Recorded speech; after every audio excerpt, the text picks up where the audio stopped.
Alors, à travers le temps et à travers le monde, on constate qu'il y a des choses qui perdurent. Et parmi ces choses qui perdurent, ce sont notamment les oppressions et les discriminations.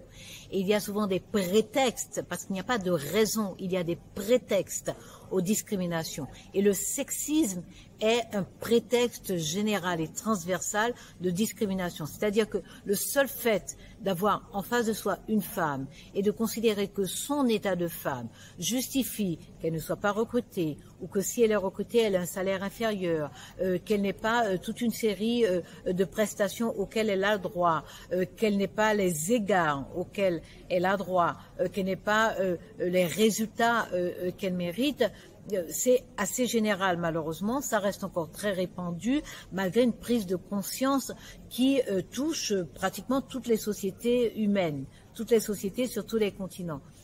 Ce qu'il faut, c'est ne pas tolérer l'existence de cette discrimination parce que rien ne la justifie. Rien ne justifie jamais les discriminations.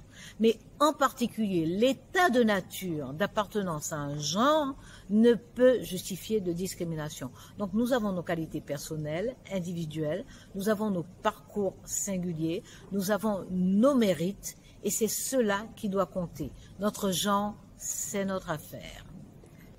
Alors, les jeunes femmes qui ont envie de s'engager en politique ressentent en elles-mêmes des motifs, elles ont des causes, elles choisissent des causes, elles s'impliquent.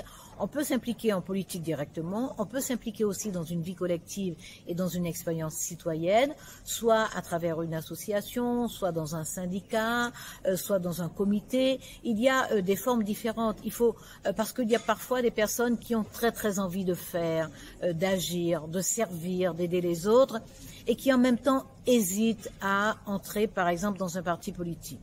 Mais comprenons bien que la vie sociale est une vie politique et que le seul fait, par exemple, de participer même dans une association qui décide, par exemple, de faire du soutien scolaire, c'est un engagement politique au sens où on contribue à réduire des inégalités puisque en aidant des enfants qui socialement sont défavorisés, on peut leur permettre d'avoir de plus belles ambitions, de plus grandes ambitions, parce qu'on leur donne plus de chances. Donc, même l'engagement dans une association est un engagement politique. Donc, soit on a vraiment la fibre de l'engagement politique, partisan, combatif, et à ce moment-là, on peut effectivement choisir un parti politique, soit on a la fibre de l'engagement, mais on ne se sent pas forcément prête pour entrer dans un parti politique. Dans ce cas-là, n'importe quelle forme de mobilisation est juste et...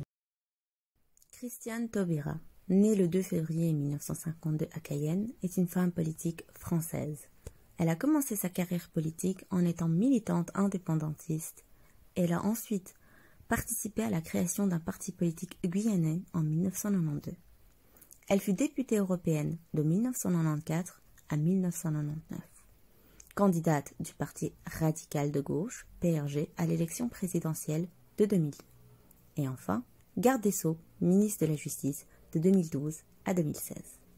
Christiane Taubira a suivi des études supérieures et a obtenu un diplôme d'études approfondies en sciences économiques à l'université Panthéon-Assas de Paris en 1977.